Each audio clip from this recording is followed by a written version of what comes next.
Hello दोस्तों, नमस्कार। एक बार फिर से आपका बहुत बहुत स्वागत है मंजिल एकेडमी यूट्यूब चैनल पे।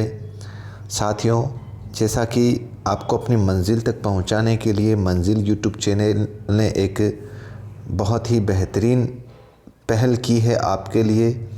जो साथी पहली बार रीट 2020 की वैकेंसी में एग्ज़ाम देंगे या जो इतनी तैयारी नहीं कर पाए, उनको बिल्कुल शून्य से शुरुआत कर रही है मंजिल एकेडमी।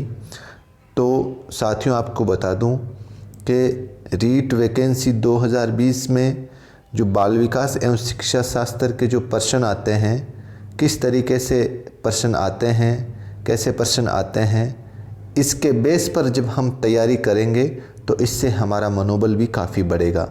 तो हमें इसके लिए जो पिछले साल के जो पेपर हैं रीट में बाल विकास और शिक्षा शास्त्र के, मैं आपके सामने उन्हीं पेपरों को वापस लेकर आया हूं। आज का ये जो पेपर है, ये रीट भर्ती 2015 के अंदर जो बाल विकास का पेपर है वो ये पेपर है। इसके अंदर किस तरह के सवालात हैं हम इसको देखते हैं। इसमें पहला सवाल है, निम्न में से कौन सी डिसलेक्सिया की विशेषता नहीं है। ये चारों ऑप्शन हैं, आप इसको स्टॉप करके इस वीडियो को ये चारों ऑप्शन अच्छे से आराम से समझ सकते हैं। और दूसरा सवाल है, सशक्त अभिप्रेरणा सीखने का प्रभावशाली घटक है। तीसरा सवाल है, हस्तशिल्प की शिक्षा दी जानी चाहिए। चौथा सवाल है, छात्रों में चोरी करने की आदत को कैसे दूर किया जा सकता है। पांचवा सवाल है, प्रतिभावान बालकों की पहचान करने के लिए हमें सबसे अधिक महत्व देना चाहिए। ये चारों ऑप्शन हैं आपके सामने। छठा सवाल है, निम्न में से कौन सा तनाव को कम करने का अप्रत्यक्ष ढंग है। सातवां सवाल है, बालकों को मुफ्त एवं अनिवार्य शिक्षा का अधिकार 2009 देश में लागू किया गया था। तो ये तारीख पूछी है साथियों। आठवां सवाल है, NCF 2005 में कला शिक्षा को विद्यालय में जोड़ने का उद्देश्य क्या था। नौवां सवाल है, जब बालक की परीक्षा द्वारा मापी हुई योग्यता के सही मूल्यांकन में स्थायित्व होता है तब उस परीक्षा को क्या कहा जाता है। 10वां सवाल है, इन चारों ऑप्शनों में से किसी एक ऑप्शन का उत्तर आएगा। उसमें मैं मापन की भूमिका सब सीखी हुई कुशलताओं में निष्पादन का एक संपूर्ण अवलोकन देती है।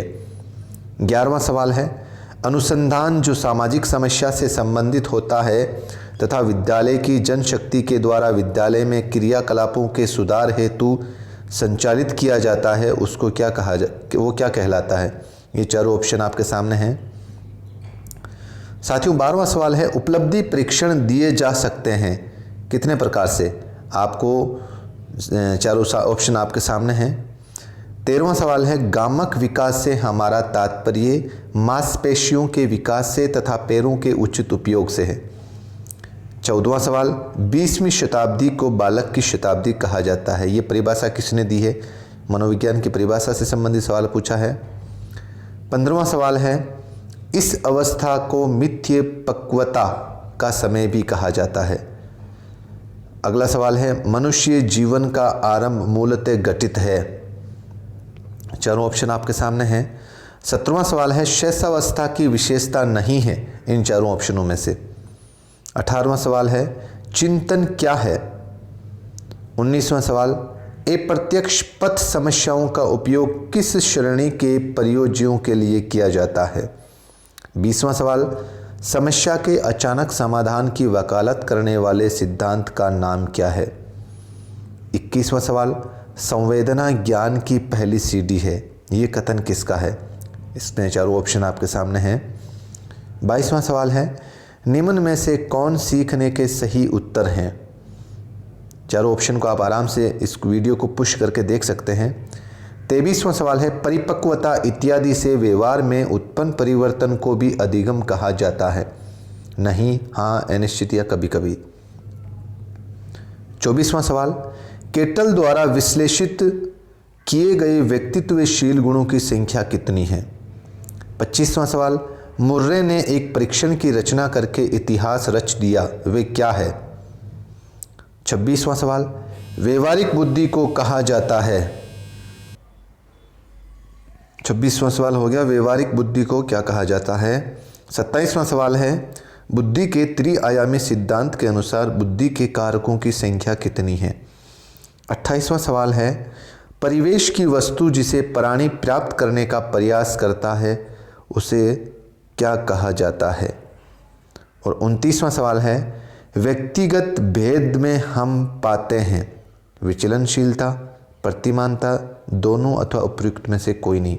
और अंतिम सवाल है, मेरेडिथ के अध्ययन के आधार पर कहा जा सकता है कि सामान्य रूप से उन परिवार के बालक जो सामाजिक स्तर से उच्च होते हैं वो कौन से होते हैं। कम स्वस्थ एवं विकसित, अधिक स्वस्थ एवं विकसित, अधिक स्वस्थ एवं कम विकसित, स्वस्थ नहीं पर विकसित।